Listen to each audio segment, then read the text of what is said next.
A paz do Senhor, meus irmãos, a paz do Senhor a todos. Sejam muito bem-vindos para mais uma aula da EBD, o canal que te ajuda a crescer na graça e no conhecimento do nosso Senhor Jesus Cristo. Roda a vinheta.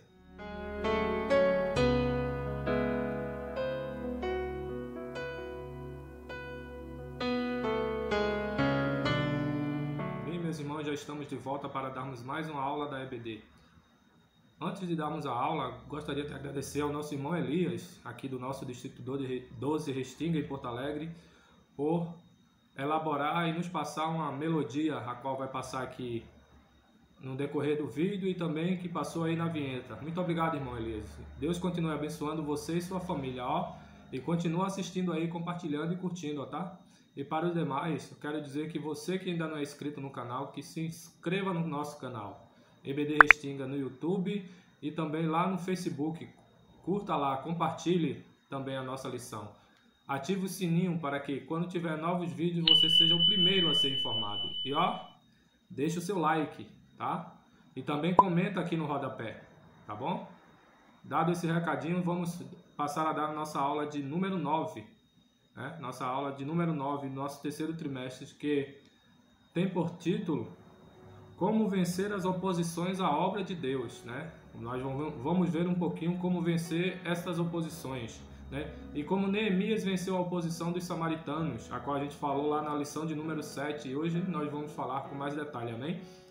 O nosso texto áureo se encontra lá no livro de Romanos, no capítulo 8 e versículo 37, que nos diz o seguinte: Mas em todas estas coisas somos mais do que vencedores, por aquele que nos amou. Né? Em todas essas coisas nós somos mais do que vencedores. Por quem? Por aquele que nos amou, Jesus Cristo. Amém? A nossa verdade prática nos diz o seguinte: quando depositamos nossa confiança em Deus, descobrimos que Ele é muito maior do que todos os obstáculos que encontramos. Né? Se nós depositarmos no Senhor a nossa confiança, não tem nenhum obstáculo que nos impeça de avançar a fazer a sua obra. Amém? Nossa leitura bíblica em classe se encontra lá no livro de Neemias, no capítulo 4, versículos de 8 ao 20. E também lá em 1 João, capítulo 4, versículo 4, depois o capítulo 5 e o versículo 5. Amém? Glória a Deus. Nós vamos falar um pouquinho, irmão, sobre como nós devemos vencer essa oposição e como Neemias venceu a oposição, né? Que o samaritano fez contra ele e contra o povo para que a obra da reconstrução dos muros de Jerusalém parassem, né? E qual é a procedência desses ataques, irmãos? A procedência desses ataques, ele é maligno, né? É uma procedência espiritual, né? É uma procedência que quer parar a obra, né? Parar a obra de tudo quanto é forma, né? Naquele tempo lá no tempo de Neemias, eles se juntaram, fizeram um conselho e disseram que iam destruir aquele povo e acabar com aquele povo, né? Para que aquela obra cessasse. E graças a Deus que tinha o povo lá, os hebreus, né? Os judeus lá, juntamente com aquele povo lá em Samaria, ou melhor, os samaritanos, e que ouviram e disseram a Neemias. A Bíblia vai dizer que 10 vezes eles disseram que iriam fazer, e 10 vezes Neemias ficou sabendo. E assim Neemias traçou estratégias para que a obra não parasse, porque a obra não pode parar, e também combatesse essa oposição, né? E aqui vai dizer o seguinte: a verdadeira oposição à obra de Deus é espiritual e não carnal. As pessoas são apenas instrumentos do diabo. Você vai ver isso lá no capítulo 6, versículo 12 de Efésios. Vamos ler? Abre aí a sua Bíblia. No capítulo 6 do livro dos Efésios, e o versículo 12 é um versículo até bem conhecido, né? Que vai falar o seguinte: porque não temos que lutar contra carne e sangue, mas sim contra os principados, contra as potestades, contra os príncipes das trevas deste século, contra as hostes espirituais da maldade nos lugares celestiais. Então a gente vê que essa oposição que se dá é totalmente espiritual, né? As pessoas que assim se opõem a essa obra, quer que ela pare, quer que ela cesse de tudo quanto é forma, são apenas instrumentos do diabo, são apenas instrumentos do inimigo. Porque a intenção dele é que a obra pare, né? Porque a obra parando, não terá mais pessoas, ou seja, mais pessoas não serão salvas falando desta obra maravilhosa que é o anunciar do Evangelho do Senhor. E ele sabe por que ele não quer que esta obra continue, porque ele veio do lugar maravilhoso, né? Ele veio do lugar maravilhoso que é o céu, ele conhece como é lá. E ele quer nos impedir de tudo quanto é forma, usando a tudo e a todos, para que esta obra pare. Mas no nome de Jesus Cristo essa obra vai continuar, porque nós somos mais do que vencedores, como eu li aqui no textuário, por amor daquele que nos chamou. E esse que nos chamou é Jesus Cristo. Ele próprio nos disse: ide e pregai o Evangelho a todas as criaturas. Então essa obra tem que continuar. Assim como Neemias lá atrás, na construção do muro, traçou estratégias para que a obra não parasse, né? A obra não parasse e ele combatesse, irmão. E isso é fato. Nós temos que combater o inimigo, né? Nós não temos que ficar amedrontados e nem recuarmos, né? Nós temos que lançar um ataque mais forte contra ele, para que ele recue e nós avance no nome do Senhor Jesus. E isso é através da oração, da preparação, da consagração, né? E da coragem, né? Seja forte e corajoso e não temais, né? A Bíblia vai dizer lá no livro de Neemias que ele disse: grande e terrível é o nosso Deus, não temais, lutai pela obra, por seus filhos, por as suas mulheres e pelas suas terras. Lutai, porque essa obra é importante, nos trará segurança no caso de Neemias. E essa obra para nós hoje é importante, pois é uma ordem dada pelo próprio Deus através do seu Filho Jesus. Então não pode parar. Vamos traçar estratégia para que a obra continue e que o inimigo seja derrotado mais uma vez, porque na verdade ele já é perdedor. Isso só vai ficar evidenciado, amém? Aqui tem um fragmento que diz o seguinte: vemos assim que a Bíblia nos aconselha a não fugir da luta. A Bíblia nos aconselha a não fugir da luta, como eu falei, mas sim ficar firmes e resistir e vencer. Lá no capítulo 4, versículo 7 de Tiago, um versículo também muito conhecido, que nós devemos nos sujeitar a Deus. Eu já citei esse versículo aqui em algumas outras oportunidades, mas é importante falar nesse tema, novamente nesse versículo que diz: sujeitai-vos, pois, a Deus, mas resistir ao diabo, e ele fugirá de vós, né? Nós temos que resistir ao inimigo, nós temos que resistir, e ele foge, e ele fugirá de nós, né? Porque nós somos mais que vencedores, como eu falei, né? E nós devemos usar qual armas para lutar, para resistir, lutar e fazer ele fugir, né? Que armas são essas? E não são armas carnais, né? As armas carnais, na verdade, ela vai nos prejudicar, pois muitas vezes levam-nos a dar lugar ao inimigo. Se nós formos lutarmos contra a carne e sangue, se nós formos lutarmos contra a pessoa em si, se nós lutarmos com toda a nossa força e vigor, nós seremos derrotados, porque a nossa arma é espiritual e não carnal, tá? E essas armas, aqui está o conselho que a Bíblia nos dá diante dessa luta. Que conselho é esse? Está lá no capítulo 6, versículo 13. Eu estou com Efésios aqui aberto, eu vou ler. Capítulo 6, versículo 13 do livro de Efésios. Para nós lutarmos, nós temos que estar preparados. E o que é que a Bíblia nos aconselha? E diz o seguinte assim, ó: portanto, tomai toda a armadura de Deus, para que possais resistir no dia mau, e havendo feito tudo, ficai firmes. Amém? E aqui eu vou colocar a foto, aqui a foto aqui de uma armadura. Os irmãos vão ver aí que o Paulo, quando citou esse versículo de 6 e 13 de Efésios, ele viu que tinha naquela época um soldado romano com as suas armaduras, né? E ele todo parametrizado, né? E ele se usou daquela figura de linguagem naquele momento lá que ele viu, e disse lá que nós devemos tomar toda a armadura de Deus, e assim fez a comparação do capacete da salvação, do escudo da fé da sandália da preparação do Evangelho, do cinto da verdade, né? Da couraça da justiça. Nós temos que estar com todas essas armaduras. E aqui vai estar aqui, ó, como eu mostrei, aqui está a foto aqui que mostra bem a ilustração do soldado romano, né? E temos aqui também um dado histórico, né, que eu vou passar a ler aqui para os irmãos, sobre os soldados romanos, que diz o seguinte, ó, que por baixo lá da armadura dos soldados estava uma vestimenta básica para ficarem firmes, ou seja, ele tinha uma vestimenta, antes de colocar a sua armadura, tinha uma vestimenta que era bem ajustável, que eles ficavam firmes, e quando eles colocavam a armadura, que era uma armadura de pesada, que tinha metal por trás dela, aço para os proteger, e ele ficava firme. Por isso que a Bíblia faz essa correlação aqui, diz, ficar firme, né? Aqui vai dizer, ó, depois que você toma a armadura de Deus, para que possa resistir no dia mau, né? No dia da guerra, no dia da batalha.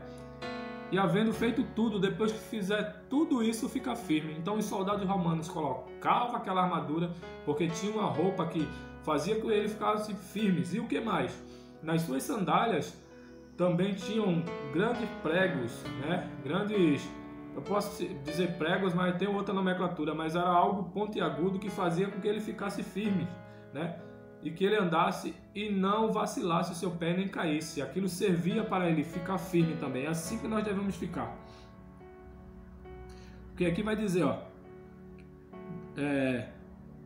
de modo que a armadura, casaco e saia de couro cobertos com placa de metal pudessem ajustar-se por cima, como eu falei. Os soldados romanos tinham sandálias pregadas com talhas grandes, que era essa palavra que eu estava procurando, talhas grandes que firmavam seus pés no chão, ou seja, não deixavam ele com firmeza, e assim é que nós devemos avançar, né? De ficar firmes e resistir no dia mau, né? E resistir no dia mau, que nem sempre tudo é bonança, nem sempre tudo é alegria, nós temos grandes dificuldades, a batalha é muito grande e reída, mas se nós estivermos com a armadura de Deus, nós vamos resistir no dia mau e ficarmos firmes e continuarmos, porque tudo isso vai passar, né? Nós vamos resistir ao inimigo, combater contra ele e vencer no nome do Senhor Jesus, amém? Só que o inimigo, quando ele lança a primeira investida que nós resiste, ele não vai desistir, né? E aí é onde é que está nosso tópico de número 2, que fala o seguinte: o inimigo procura atingir a nossa fé, né? Como? Vamos exemplificar aqui, né? Que o Neemias, que era o governador, como eu citei em outras lições lá no passado, que foi nomeado como governador do povo lá de Israel, né? Lá em Jerusalém, em Judá. O rei Artaxerxes o nomeou e ele foi lá construir os muros de Jerusalém, né? E o que é que os samaritanos fizeram quando eles estavam construindo o muro, que é o nosso segundo tópico? Ele procura atingir a nossa fé. O que é que eles disseram para eles? Vamos lá ler livro de Neemias, capítulo 4, versículo 2. Acompanhe aí conosco na sua Bíblia. Neemias, no capítulo 4, versículo 2, que vai dizer o seguinte: veja só como o inimigo vai atacar, né?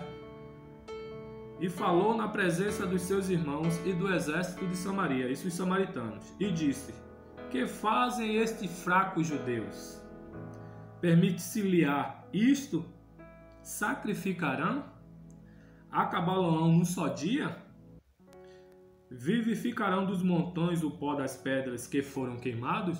Veja como ele abalou a fé dele, atacando ele com desprezo, dizendo que ele não era capaz, ele era fraco, chamou ele de fraco, né? E Paulo também disse: quando eu penso estar fraco, aí é que eu estou forte, né? Aí é que eu estou forte. E ele assim usou a arma desprezando e menosprezando, achando que eles não tinham capacidade, de fato, né? Assim como nós também de nós mesmos não temos capacidade, mas a nossa capacidade vem do Senhor, a nossa força vem do Senhor, né? E com Ele nós somos capazes, de nós mesmos não, mas com Deus na nossa frente, Deus conosco, nós temos capacidade sim Nós não somos nenhum coitadinho e nenhum fraco, como ele disse aqui para Neemias e o povo. São fracos, né? Não vão conseguir. Assim, quem sabe estão dizendo para você agora, ele é fraco, ela é fraca. Não vai conseguir, ele não vai avançar, ele não vai conseguir vencer essa dificuldade, esse problema. E eu te digo, irmão, e te aconselho neste momento, repreenda no nome do Senhor Jesus Cristo, pois tu és forte, né? Tua força vem do Senhor, que fez os céus e a terra, né? E Ele te dará força para vencer. Certo que de nós mesmos nós não temos nenhuma capacidade, mas o Senhor na nossa frente, o Senhor pelejando por nós, certamente nós venceremos. Me faz lembrar aqui de um episódio lá com o rei Acabe, que o povo ficou com medo, né? O povo foi destruído, na verdade, perdeu a batalha porque ficou com medo, olhou para o homem e disse, aquela nação é mais poderosa do que nós, né? Mas o rei Acabe ainda aconselhou e disse, não, olhai para o Senhor, né? Confiai no Senhor, porque Ele é maior, Ele é mais poderoso. E se assim nós fizermos, esquecermos as dificuldades que está na nossa volta, né? Tudo aquilo que parece uma tão grande dificuldade que parece uma montanha, o Senhor Deus, com o seu poder, vai aplanar tudo e vai nos fazer passar em pés secos, assim como fez o povo de Israel no episódio com Moisés do Mar Vermelho. É algo impossível. Deus é o Deus do impossível. Glória a Deus. Aquilo que tu está passando, que parece impossível, aquela obra que está tão difícil, que parece de impossível de ser realizada, o meu Deus e o teu Deus, com o seu poder e a sua capacidade magnânima, né? Sua capacidade gloriosa nos fará vencer. E toda aquela montanha, tudo aquilo que parece uma tão grande dificuldade que quer nos sucumbir, o Senhor vai fazer cair por terra e vai ficar tudo plano e nós sairemos vencedores para a glória de Deus. Aleluia, né? E o inimigo também, ele tenta nos atingir nos desprezando, né? Como eu falei ali no caso 4:2, ele tratou com desprezo e menosprezo, mas não só isso. Ele usa também os boatos e as mentiras, né? Quantas vezes você e eu falamos e dizemos algo que somos mal interpretados, e assim os boatos e as mentiras tentam nos atingir e nos fazer parar. Mas repreenda isso em nome de Jesus. O que é que Neemias fez? E quando eles disseram a Neemias que Neemias estava querendo se proclamar rei de Israel, e foram lá para o rei, né? Foram lá dizer ao rei que Neemias estava querendo se proclamar rei de Israel. Por isso que ele estava se deslocando lá do palácio persa para Jerusalém, assim para fazer um montinho ali e se proclamar rei, quem sabe até querer destruir o rei daquela região, que era o responsável por aquela área, que o permitiu ir lá. E Neemias prontamente disse a ele, não, isso não é verdade. Vocês falam de vós mesmos, né? Vocês falam de vocês mesmos, né? Pois isso não é verdade. Isso não é verdade. Na verdade, Neemias queria, como aconteceu, de ir para reconstruir toda a cidade, né? Reconstruir os muros para dar mais segurança à sua nação. Mas o inimigo, ele tenta atacar de tudo que é forma, né? Ele tenta atacar de tudo que é forma, usando a persuasão, usando mentiras, usando de força, de tudo que é estratégia ele procura usar para nos fazer parar, para nos fazer retroceder, né?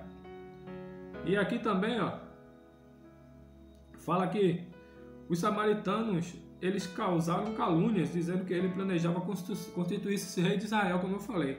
E onde é que está isso? Capítulo 2, versículo 19 vai dizer o seguinte: o que ouvindo Sanbalates, o Amonita, e Tobias, o servo Amonita, e Gesem, o Arábio, zombaram de nós e desprezaram e disseram: que é isto que fazeis? Querer rebelar-vos contra o rei? Como eu falei, né? Querer rebelar-vos contra o rei, né? E também lá no capítulo 6, vamos ler que tem a resposta, né, a tudo isso. 6, versículo do 5 ao 6, que vai dizer o seguinte, né? Novamente, os inimigos vai afrontar novamente, vai dizer o seguinte, ó: então Sanbalate, da mesma maneira, pela 5ª vez, me enviou o seu moço com uma carta aberta na sua mão, e na qual estava escrito: entre as gentes se ouviu, E Gesem diz que tu e os judeus intentais revoltar-vos, pelo que edifica o muro, que tu te farás reis deles, segundo estas palavras. Mas isso não era verdade, né? Mas ele tentou de tudo quanto é forma, tentaram de tudo quanto é forma parar aquela obra, né? Com calúnia, com mentira, com persuasão, tratando ele com menosprezo, fazendo com que eles ficassem com medo e se retraíssem e parassem, pelo medo, pelo terror. Mas aquela obra não parou. Neemias, enviado por Deus, ele sabia o que ele queria, ele sabia qual era o propósito de Deus para a vida dele. Assim como nós, Deus nos delegou algo para ser feito e o propósito de Deus está acima de qualquer dificuldade, de qualquer calúnia, de qualquer perseguição. Nós devemos avançar, né? Nós devemos avançar e deixar tudo isso para trás e colocar o Senhor na nossa frente de tudo que nós formos fazer. Pois se o Senhor está na peleja, a gente é mais que vencedor, irmãos. Como eu li lá no capítulo 8 de Romanos, né? Versículo 37 do nosso textuário, que diz o seguinte: mas em todas essas coisas somos mais que vencedores. Não adianta o inimigo querer fazer tudo para querer nos parar, pois nós iremos avançar e iremos vencer em nome de Jesus, amém? Glória a Deus. Tome posse dessa palavra, tome posse dessa vitória, né?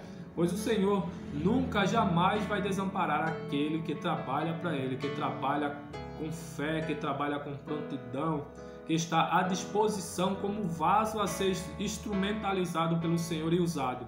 O Senhor jamais vai fazer ele perder uma batalha. Não adianta, pode se levantar tudo o que for, toda a dificuldade do inimigo, pode fazer todo um arrodeio, todo um cenário para tentar parar, nos calar e nos frear. Mas o Senhor vai tirar todas as dificuldades, todas as pedras, né, todos os abrolhos, todos os espinhos, e você vai passar e será mais que vencedor em nome de Jesus. Glória a Deus. Amém?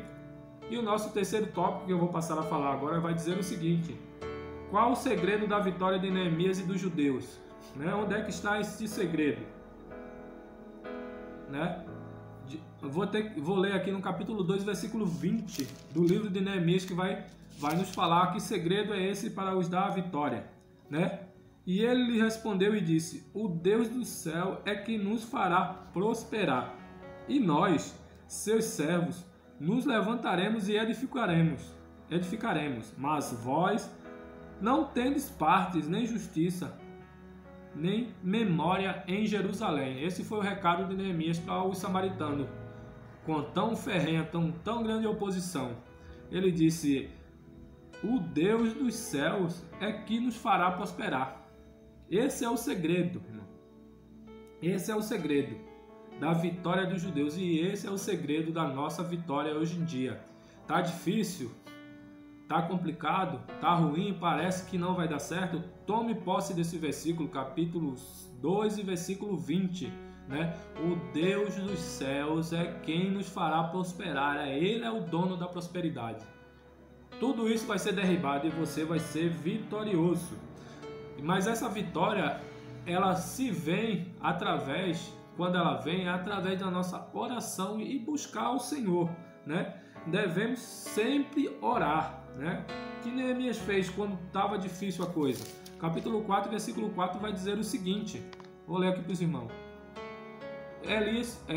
Neemias foi orar e ele disse assim em sua oração: ouve, ó nosso Deus, que somos desprezados, e caia o seu opróbrio, ou seja, a sua desonra sobre a sua cabeça, falando lá para os samaritanos, e faze com que sejam um despojo numa terra de cativeiro. Né? Vou ler o versículo 5.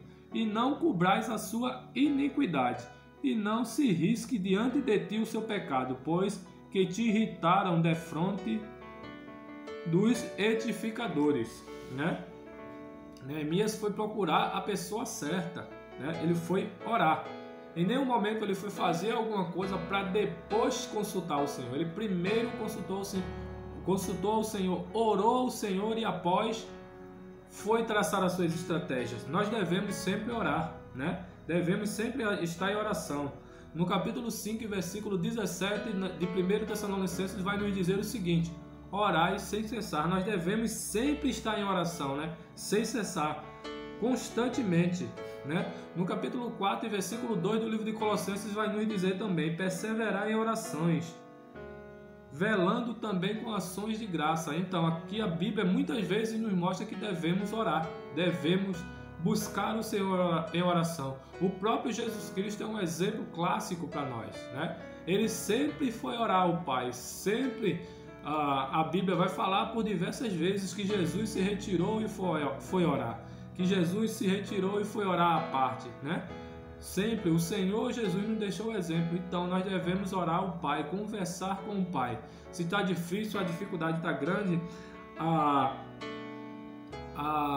batalha está reída, ore ao Pai, converse com o Pai, pois Ele tem saída. Aquele caminho, aquela situação que parece impossível, que as pessoas até olham para ti e dizem: olha ali, não tem mais saída, ele já perdeu. Não, tu tens um Deus que é Deus que faz o impossível. Ora a Ele, busca, né? Te humilha, que o Deus Todo-Poderoso certamente te responderá, assim como respondeu a Daniel quando ele foi orar, né? 21 dias depois, na verdade, o Senhor mandou a resposta logo, só que o inimigo tenta dificultar, tenta impedir a vitória, mas é debalde. Continua orando, seja perseverante, perseverai na oração, perseverai, pois a tua vitória chegará muito em breve, em nome de Jesus, amém? E o Espírito Santo também ora em nós, né? Enquanto trabalhamos, enquanto nos ocupamos de nossas tarefas diárias, ou seja, é orar sem cessar, é orar a todo tempo, né? Devemos orar a todo tempo, que o Espírito Santo que está em nós, independente de nós estivermos fazendo, ele está lá levando as nossas orações ao Pai, né? E assim nós obteremos vitória. Esse é o caminho da oração, né? O caminho da súplica, o caminho da humilhação, pois o Senhor se agrada de quem assim o faz, amém? Que Deus possa abençoar a vossa vida, que Deus possa abençoar a sua família, né? Dizendo assim, eu concluo e agradeço a você que ficou até o final e participou aqui conosco, né?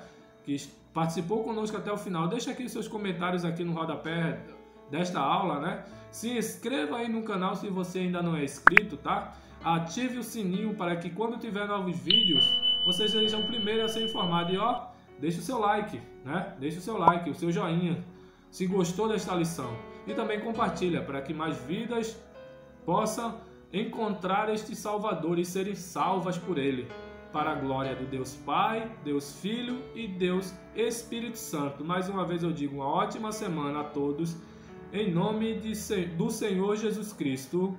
Amém e amém.